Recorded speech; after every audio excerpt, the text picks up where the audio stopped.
Oh, I was also reminded of all the people who post on Facebook how crappy the weather is in Seattle also. And then we all came to the conclusion here in the studio, that's because they haven't seen the sun. So, if you like good weather, this is not the place for you. But if you like a good real estate world and a good economy, then you're in the right place. Bryan Loveless joins us, managing broker with Windermere Real Estate, who's consistently ranked in the top 5% at every company he's worked at, and has actually sold more Lake Washington waterfront properties in Kirkland than any other realtor. Welcome, Bryan. How are you? Good. How are you? I'm good. Do you like the weather out there? You ready for some sunshine? I am indeed. I bet. We all are. So, we're talking about Lake Washington real estate. I think a lot of people who own those houses are probably looking forward to summer. So, what are some of the best reasons, I guess, to live on Lake Washington outside of course, being able to be on the lake during the hot weather? Well, it's like living at a 5-star resort. It's an unbelievable lifestyle. There's a lot of things that are parts of our heritage. There's the fireworks during the 4th of July. There's the Windermere Cup and opening day. There's Seafair, which is the largest floating festival in the world. And there are the fireworks. All of those things are things you can participate from right from your dock. And then bottom line, from my perspective, you can go in. Bryan, I don't think you're supposed to shoot fireworks off your dock anymore. Yeah, I'm probably not. I think you can watch the other ones. I'm just not sure that you're supposed to fire them off yourself. But you could leave from your dock for it. There you go. But also, the bottom line is you can go anywhere in the world from your dock on Lake Washington, which really makes it a very rare freshwater body. What do you mean by that? Well, with the locks connecting you to Puget Sound, you literally can take from your dock and go anywhere. And then there's all kinds of entertainment value on the lake. There's restaurants and there's bars and, all kinds of things to do, water sports. I always thought that was a more compelling reason for Lake Washington over Lake Sammamish. You can go to so many different places. You go into Lake Union, you can, go down to Leschi, you can go to Renton Landing now. I mean, there's all these different places that you can go and almost use the water as transportation. And I agree with you totally. Lake Sammamish is a wonderful place, and I've sold properties there, no doubt. But I do think that's probably the biggest difference between the two is the ability to go so many places on Lake Washington. Do you think there's differences in the locations on Lake Washington? I mean, certainly there's better neighborhoods and not as good. But what are some of the biggest differences in some of the Lake Washington areas and residential areas? Most of the veterans of lakefront living will tell you that facing west or facing south are pretty desirable. You do get some people who prefer to face east and get the morning sun, but I think, and I think the bulk of my clientele feels like either west-facing or south-facing properties are absolutely the most desirable.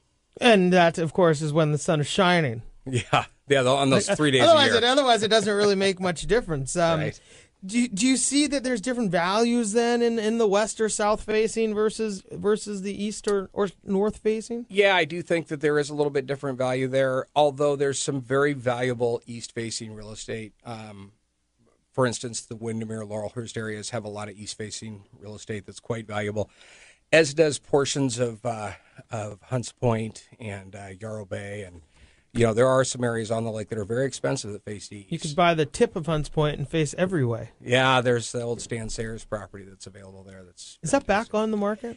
It is. I'm not sure if it's currently available or not. That's a good question. It's kind of been on and off. It has. It has. It's a cool piece of property. Very cool. So, with the values all over the board on Lake Washington, truly, I mean, I've seen listings for $40 million on Mercer Island, and even recently, I think there was places up in North Seattle. You get a house for $700,000 or $800,000 on Lake Washington.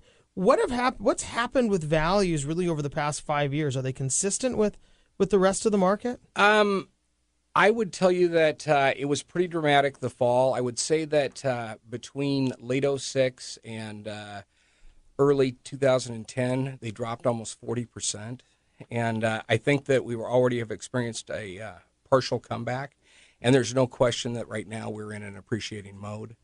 But it had gone up a long, long ways as well. And there's less waterfront than anything else, so it will always be a highly desirable commodity. And there's no question the value is coming back.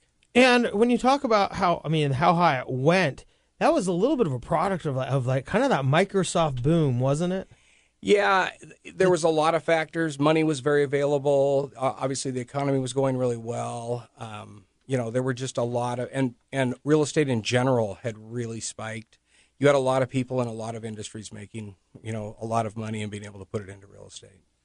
So if somebody decides that the waterfront real estate is where they want to put their money, if that's what they want to do, where do you feel like some of the most important things are to look for? I mean, for the few people who can live on the lake, there's got to be different questions they're asking. One of the things you really have to weigh is what you intend to do with the property. Whether you want a large house, you want to build a new house, you want to tear down an old one.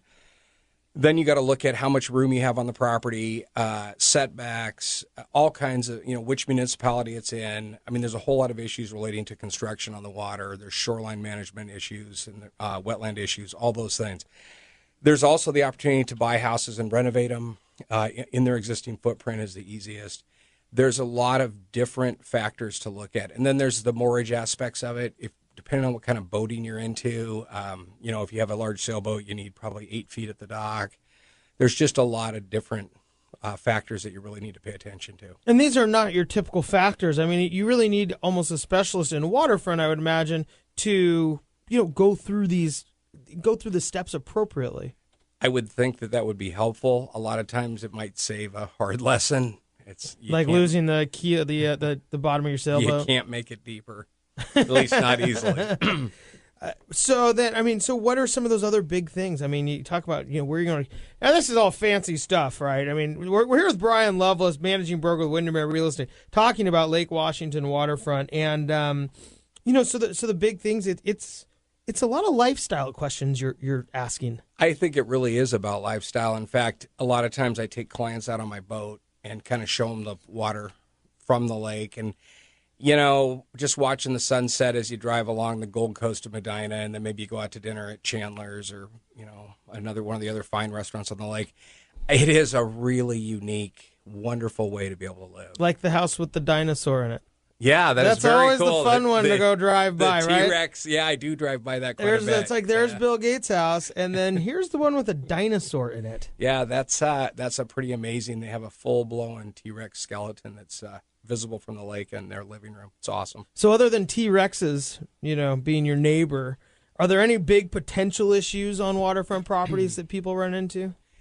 Yeah, you can. There sometimes are encroachment issues. You want to investigate really carefully when you're buying a piece of property. You generally get an ALTA title policy, which would include a survey. You want to be very careful about encroachments. There's a lot of the lake where adverse possession reigns, where basically if you have fences that have been there more than 10 years, those are in effect the actual property lines, whether that has to be litigated or not.